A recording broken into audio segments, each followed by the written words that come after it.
is they set up all of these, and it's not a pyramid, it's just kind of a loose association. They set up all these foundations where one is not linked to the other one, right? So you have the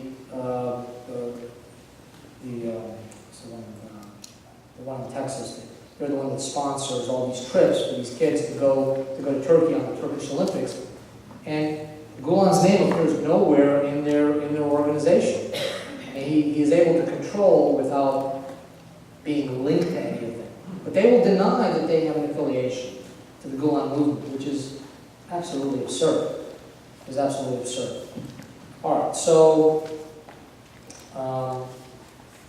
and he's a very prolific writer, Gulen is. Some of his early books include this book called Pearls of Wisdom, which is essentially kind of a manuscript for the world about how everyone can live under Islam, right? And all get along and have tolerance for one another, but it's under Islam. So he gets this, he got his green card, by the way, in 2008, so after it had been denied. All right. Yeah, so in one of his speeches, he says, Gulen said that his goal is for Turkey to be a global power again, like the Ottoman period. So here's another quote from him. This was in the Washington Post. Through education, we can teach tens of thousands of people the Turkish culture and win them over. That is what the Gulen movement is striving for.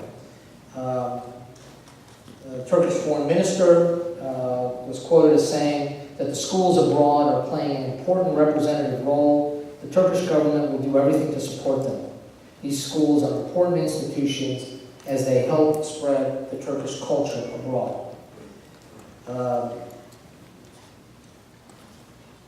right, so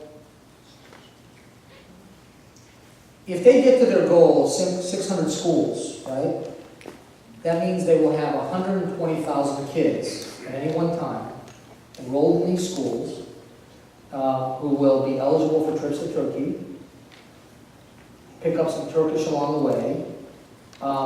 The other thing that these schools do, and it sounds incredibly benevolent at first, and our family actually knows a family where their child goes to one of these Gulen schools, and I'll tell you, this kid's life has turned around. I mean, he was a very poor student.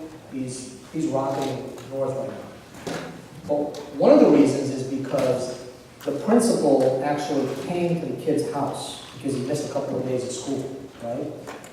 And so, we hear all this criticism here about some teachers in public schools that the teachers don't really care. They're just kind of watching the clock. And here you have these, quote-unquote, dedicated administrators and teachers in the schools actually going to children's homes to visit them, to encourage them to study and do homework. Now, interestingly enough, when a couple of the Central Asian countries shut down the Gulen schools there, and the principals were doing the same thing, they found that the reason that they were going to people's homes, so they could kind of look around and kind of see who was eligible for conversion. They would sit there and kind of talk to the parents, befriend them. I mean, it was proselytizing without being right in your face about it, okay? It's like when the people show up at your door with the watchtower, with the little tie, okay? And they start trying to tell you about all these cults that show up at your door. Except here, they're actually walking into the home. Now, again, there was no proselytizing with this child, but they are looking around. And no church, the local school boards don't really complain about them because the test results are good, it's cheaper, and it's focusing on low-income kids. So it's, from their standpoint, it's a win-win. And they're not really concerned about the 50 schools in Texas, the local school board in Broward County, Florida. We're only concerned with that, and we're only going to focus on our kids. And there's only one of these schools here, or two of these schools, and that's all I'm going to care about. And I don't really care what's happening in the rest of the country. And that's unfortunately the mentality that it's just by design, that's the way most school boards are going to operate. They have very tight budgets, and they're going to focus on what's in front of them right then and there. Okay, so, yeah, it was Uzbekistan that closed all the Gulen schools. In fact, they arrested a number of the organizers of the schools for trying to subvert the authorities in that country. Okay, let me see here, and then I'll kind of dovetail this into how this relates to us, the Greek Orthodox. Yeah, like I said before, the other thing, the interesting thing about these schools is in most school boards, there's no requirement for competitive bidding, so they award these contracts, these construction contracts to whoever they want, and they go to Turkish companies. And most of them have like Greek names, like Atlas Construction, and, you know, it's. Oh, here's another scary thing. So in Texas, they have infiltrated Texas so heavily, and they've been so successful that one of the ways that they can raise money is through bonds. Okay, so you can have private bonds or public bonds. So the private bonds are, you put on a bond offering, people buy the bonds, and then whether it's guaranteed or not is really a function of what some credit agency says whether your bond is creditworthy. Well, there's now a bill in the Texas House to have these charter schools to have their bonds backed by the state, right? So, and it's probably going to sail through, and the way it's going to sail through is because they're going to put up the test results of how these schools are performing. And as far as I know, that's the only state right now that is progressing along those lines, but I'm sure that that's coming in a lot of the other states as well. Yeah, in 2009, I know my mic is off. I'll speak up. So in 2009, there were almost 700 visas given to the Gulen schools and their teachers.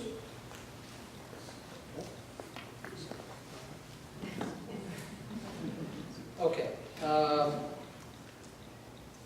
And there has, in the history of our country, and I mean this country, there has never been a period of time where so many of our schools are being run by a foreign state, right?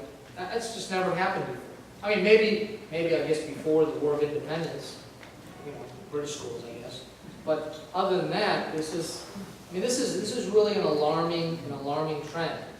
Because if they can get 5% of these kids, 10% of these kids to grow up with a comforting ear toward what it means to be Muslim, they've accomplished a lot. I mean, look at the full court press and the change in attitude in our country towards gay marriage, right? Today, 10 years ago, it was an embarrassment to say that you were for gay marriage, right? And today, we're almost at a point now where it's an embarrassment to say that you're against it, right? And part of that is because of the constant onslaught from the media, the constant onslaught telling us this.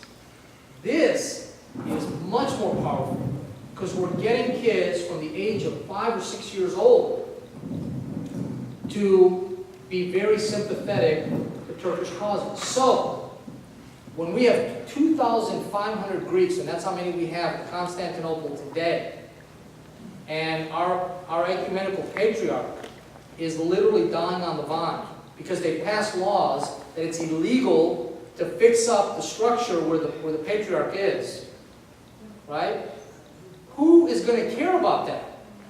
Who's going to care about that? If you've got members of the House and you've got members of society and everybody very sympathetic to Turkey, if they grow up thinking that Greeks committed genocide against the Turks, that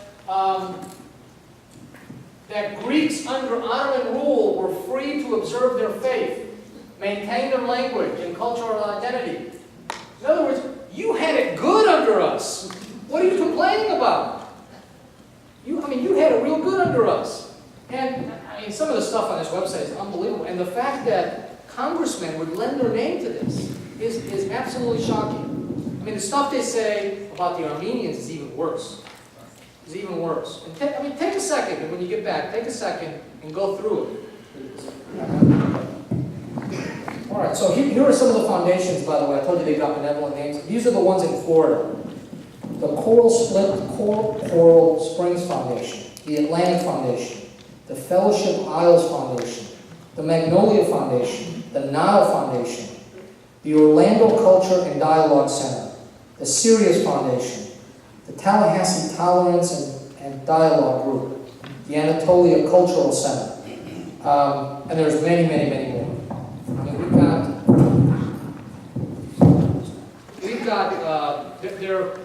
I think there are over 100 of these in Texas, and you have, I think, more than 20 in Florida that are just constantly popping up.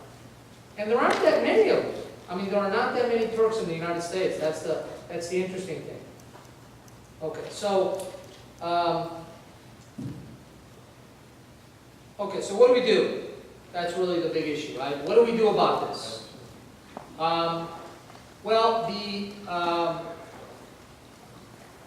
When I ask that question, I always get back, really good responses about very ambitious things.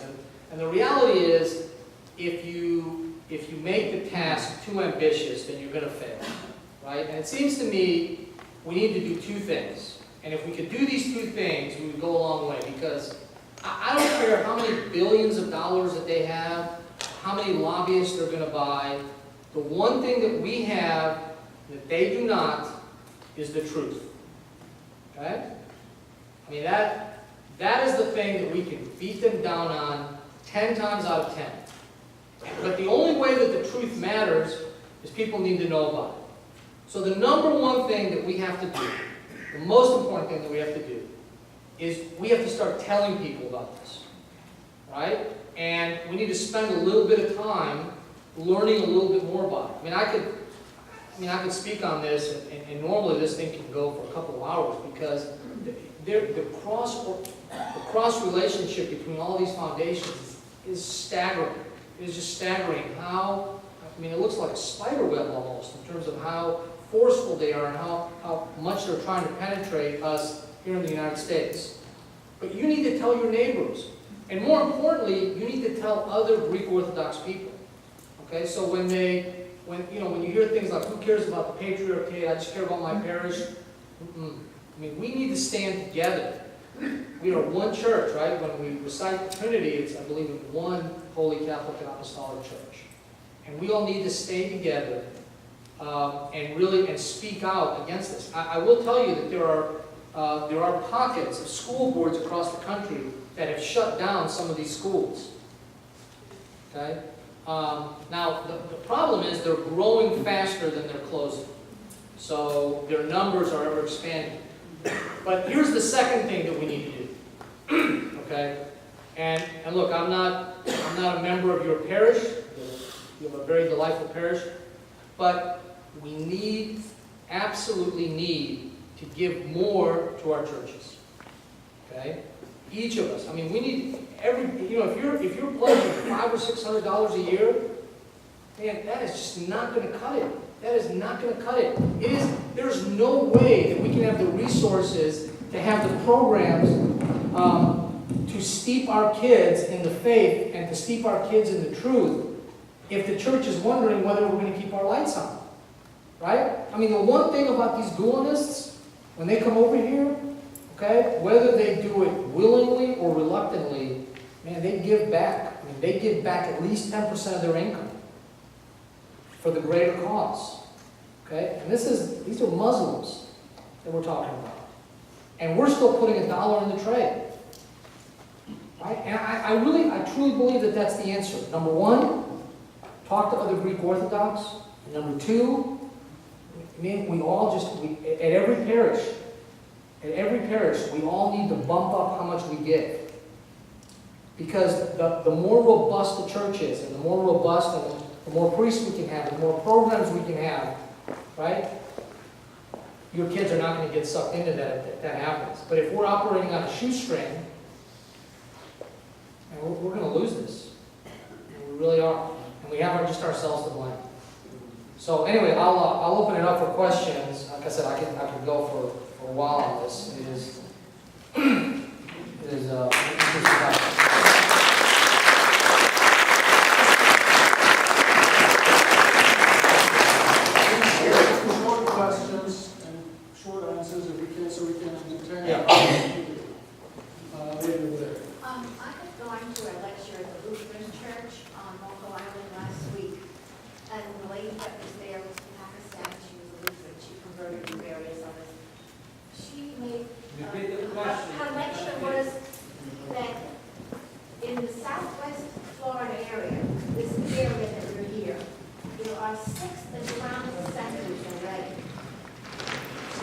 very, very powerful.